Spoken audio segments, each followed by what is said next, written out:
Hello anime lovers, स्वागत है आप लोगों का एक और नए इंटरेस्टिंग वीडियो पर। आज मैं एक्सप्लेन करने जा रहा हूँ वन सिस्टम के एपिसोड नंबर 7 को। तो लास्ट एपिसोड के एंड में हम लोगों ने देखा था कि एली उस लड़की के अटैक को डॉज कर लेता है, लेकिन डॉज करने के बाद भी वो एक्टिंग करना शुरू कर देता है कि उसे बहुत ज़्यादा चोट लगी है, ताकि उसे उस बुढ़ाऊ की तरफ से कुछ मदद मिल सके। और वहीं पर वो बुढ़ाऊ को भी लगता है कि एली को सच में चोट लगी है, इसीलिए वो आगे आकर एली को 1 लाख युआन का ऑफर करता है, जो सुनकर एली बहुत ज़्यादा खुश होता है और जल्दी से उठकर उस बुढ़ाऊ के पास पहुंचता है और पहुंचकर कहता है कि हाँ हाँ, मुझे इससे कोई भी एतराज़ नहीं है, मेरे लिए 1 लाख युआन ही काफ़ी है। अब आगे 無知がイタチ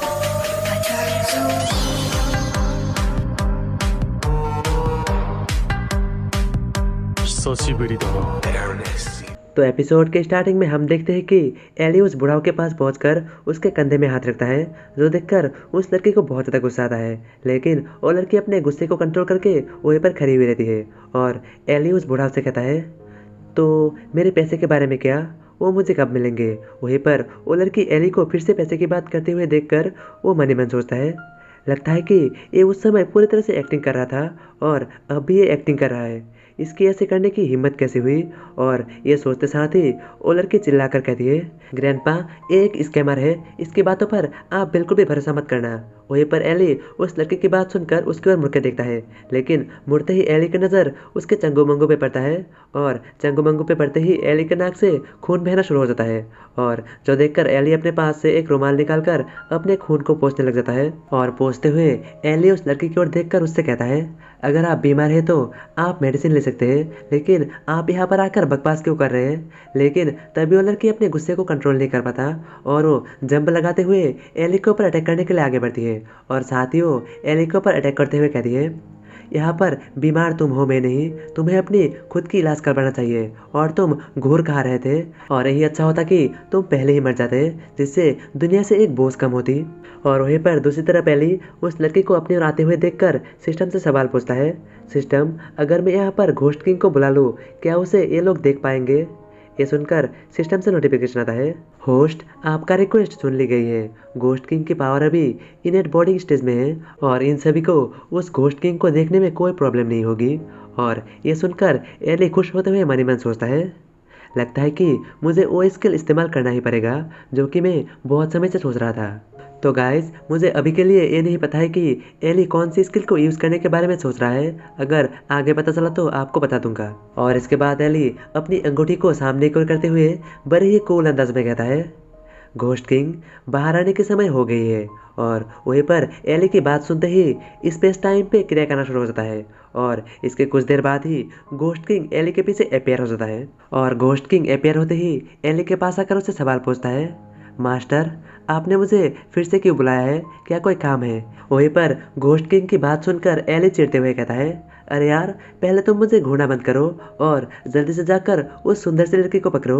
वहीं पर घोस्ट किंग सुंदर लड़की का नाम सुनते ही उसकी अरमान खराब हो जाता है और मन ही मन कहता है, क्या सुंदर लड़की, और वो जल्दी जल्दी में चारों ओर देखने लग जाता है, लेकिन उसे कहीं पर कोई सुंदर लड़की नहीं दिखती।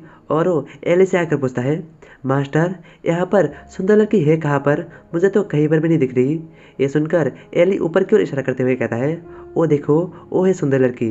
वहीं पर घोस्ट किंग उस लड़की को देखकर मन ही मन सोचता है, मास्टर कह रही है कि ये सुंदर है, लेकिन मुझे तो ये किसी भी एंगल से खूबसूरत नहीं लग रही और ना ही इसका कलर ग्रीन है और ना ही ये मेरी तरह दिखती है, तो ये किस एंगल से खूबसूरत हुई।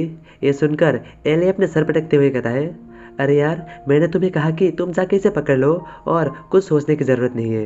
ये सुनते ही घोस्ट किंग कहता है, जी मास्टर मैं समझ गया। और इसके साथ ही घोस्ट किंग आगे बढ़ के उस लड़की को हवा में ही पकड़ लेता है, लेकिन वहीं पर उस लड़की को कुछ भी समझ में नहीं आ रही रहती और वो रोनी से शक्ल बनाकर एली से सवाल पूछती है, तुमने आखिर मेरे साथ क्या किया। वहीं पर वो बुढ़ा एली की पावर देखकर बहुत ज़्यादा हैरान होता है और वो मन ही मन सोचता है, कहीं ये लड़का पेट्रीफाइड नीलम पर तो नहीं है। वहीं पर दूसरी तरफ एली अपनी उंगली को ऊपर की ओर करते हुए उन्हें ऐसा दिखाता है कि वो ये पावर इस्तेमाल कर रहा है ताकि उन्हें कोई शक ना हो। और ये कहकर एली आगे आता है और आगे आकर उस लड़की से कहता है, हे क्या तुम तैयार हो? और ये कहते साथ ही एली अपने 2 उंगली को ऊपर की ओर उठाता है और वहीं पर घोस्ट किंग भी अपनी उंगली को उस लड़की के टॉप के अंदर डालकर उसे ऊपर की ओर खींच देता है और वहीं पर उस लड़की को अपने चंगुमंगू पर दबाव महसूस होता है, जिसकी वजह से उसके मुंह से अजीब सा आवाज निकलता है। लेकिन एली वहीं पर भी नहीं रुकता और एली अपने दोनों उंगली को ऊपर की ओर उठा लेता है और वहीं पर घोस्ट किंग भी उस लड़की को सीधा ऊपर की ओर उठा लेता है और वो लड़की सीधा ऊपर पहुंच जाता है। और वहीं पर वो बुढ़ाऊ ये देखकर परेशान होकर कहता है, यंग वॉरियर, आपको ये सब करने की कोई ज़रूरत नहीं।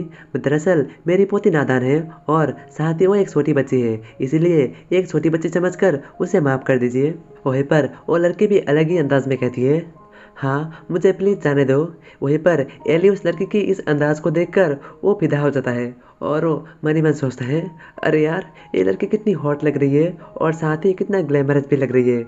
मुझे मन कर रही है कि मैं अभी जाके इसे समझ रहे हो ना, और वो अपने मुंह खुले उसे देखने लग जाता है। और तभी वो बुद्धा को याद करते हुए खुद को शांत करते हुए कहता है, शांत शांत, मुझे शांत होकर रहना है, मुझे अपने कंट्रोल को बिल्कुल भी नहीं खोना और मुझे सिर्फ बुद्धा की रास्ता में चलना है और लड़कियों से ही दूर रहना है।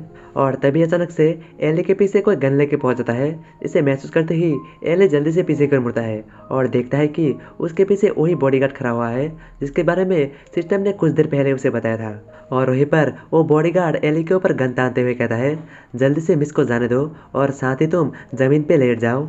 ये सुनकर एले उस बंदे से कहता है, अरे टेक इट इजी यार, मैं यहाँ पर इसे मार नहीं रहा और तुम शांत हो जाओ। और शायद से यहाँ पर गन अलाउड नहीं है, ऐसे खुले में गन रखना अलाउड नहीं है। वहीं पर ग्रैंडपा भी कहता है, हाँ जल्दी से अपनी गन को नीचे करो। वहीं पर उस ग्रैंडपा की बात सुनने के बाद वो बॉडीगार्ड कहता है, लेकिन मिस अभी भी वहाँ पर है। और वहीं पर एली उस बुढ़ाऊ को अपनी तरफदारी करते हुए देखकर मुस्कुराता है और मन ही मन सोचता है, शायद से मुझे वो एबिलिटी इस्तेमाल करना ही पड़ेगा।